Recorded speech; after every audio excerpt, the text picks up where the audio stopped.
semuanya, apa kabar? Oh ya, hari ini Mama Twins mau menjawab pertanyaan yang banyak sekali ditanyakan di Shopee Mama Twin. By the way, kita punya Shopee, ini nih namanya. Jadi kita jual, bukan jual sebenarnya, membantu para mom semua yang membutuhkan ASI booster dan kita menyediakan. Nah, ini kok jadi promosi ya? Oke. Nah, pertanyaan yang sering ditanyakan itu adalah, Bunda, pumping bener nggak sih pumping itu bikin ASI seret? Mitos atau fakta? Mau tahu jawabannya? Ikutin terus video kita ya.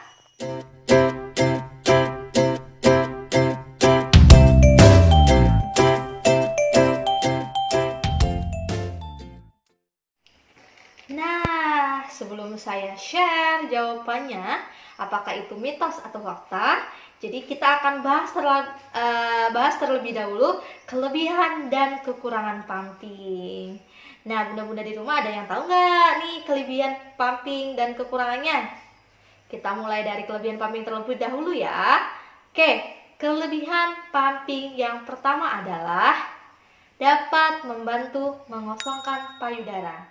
Pasti bunda-bunda semuanya sudah sering kan membaca artikel yang mengatakan bahwa ASI itu diproduksi sesuai dengan kebutuhan. Jadi kalau misalkan payudara kita sering kosong, maka sering pula ASI diproduksi. Nah, itu adalah kelebihan yang pertama.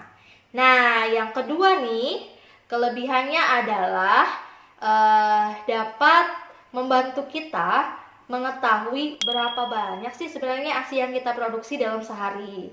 Kalau bunda sudah nonton video saya yang sebelum-sebelumnya, saya bisa mengatakan bahwa produksi ASI saya antara 2-3 liter sehari karena saya pumping. Jadi kan saya bisa lihat tuh berapa produksi saat sekali pumping dan kita dapat mengkalkulasikan. Nah, di situ kelebihan yang kedua, membantu mengetahui berapa banyak jumlah ASI, apakah cukup untuk anak kita atau tidak.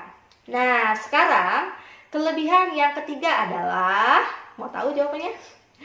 Ini banyak sekali dirasakan oleh para ibu pekerja, contohnya saya. Oke, jadi sebagai ibu pekerja pasti kita juga pengen memberikan ASI kepada sang buah hati. Nah, sekarang kita sudah sangat beruntung. Kenapa? Karena banyak sekali media yang dapat kita gunakan agar dapat mengasihi sang buah hati.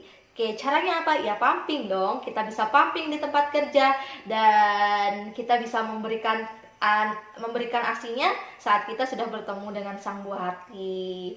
Nah, itu adalah beberapa kelebihan dari pumping. Kalau misalkan bunda-bunda punya kelebihan yang lain, boleh ditulis ya di komen. Oke, mari kita bahas tentang kekurangan pumping. Selain memiliki kelebihan, ternyata pumping juga memiliki kelemahan atau kekurangan. Apa sih kira-kira? Nah, yang pertama adalah dengan pumping otomatis kita harus menyisihkan waktu kita harus membuat jadwal yang tetap yang harus kita ikuti untuk pumping. Bisa tengah malam saat anak tertidur atau subuh kita harus pumping dengan mata ngantuk, badan lelah. Itu kekurangan yang pertama. Kalau secara DBF kan nggak perlu, kita sambil tidur juga bisa kan menyusuin. Nah, itu adalah kekurangannya. Nah, sekarang kekurangan yang kedua itu, kalau misalkan DBF kita tinggal buka, susuin, tutup lagi.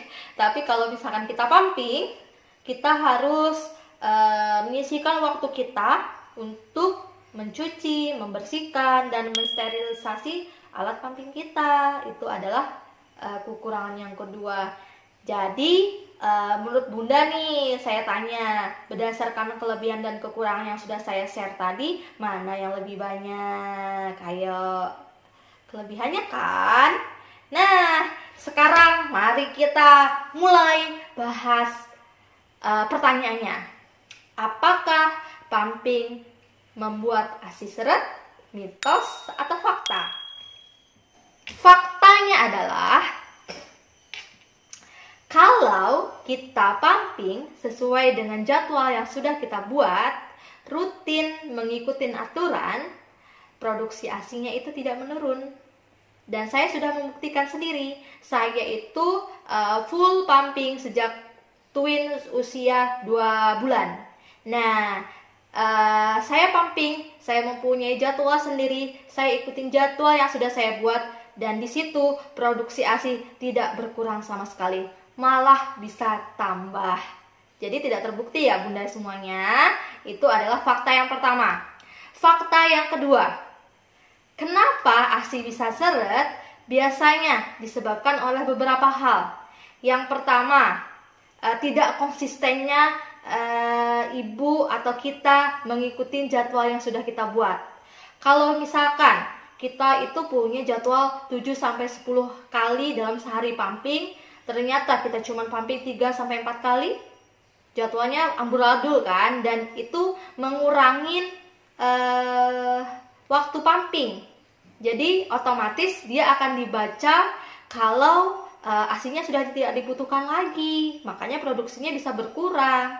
Kalau bunda mengikuti jadwal yang sudah dibuat, saya yakin ASINya tidak akan berkurang. Oke, dan faktor yang mempengaruhi yang lainnya adalah biasanya karena anak sudah mulai MPASI. Kenapa?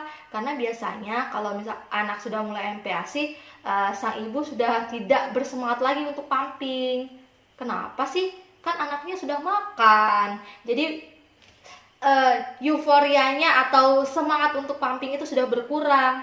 Ya karena anaknya sudah makan, kebutuhan anaknya berkurang, pasti mamahnya juga bilang, aduh, akhirnya aku bisa bernapas lega, tidak harus pumping terus tiap saat karena mereka udah makan. Nah itulah yang menyebabkan ASI itu berkurang.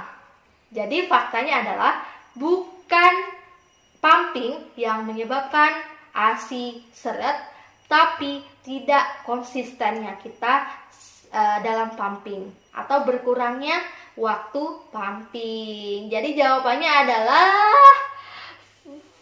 mitos. Ya, benar sekali, mitos. Itu saja video yang dapat Mama share hari ini. Semoga dapat menjawab pertanyaan para bunda semuanya yang di rumah. Dan bagi bunda yang sedang menyusui, tetap semangat ya. Bunda terus berpikir positif, yakin bahwa ASI bunda cukup. Nah, bagi bunda semuanya yang sedang berjuang untuk mengasihi dan ASINya seret, jangan patah semangat, jangan berkecil hati. Kalaupun memang tidak bisa memberikan ASI eksklusif, jangan menyalahkan diri sendiri. Sufor itu bukan racun kok bunda. Saya yakin bunda sudah memberikan yang terbaik buat sang buah hati. Oke, semoga video ini bermanfaat buat bunda semuanya. Terima kasih saya ucapkan bagi bunda-bunda yang sudah subscribe video kami dan juga like, komen di video-video kami. Bye-bye.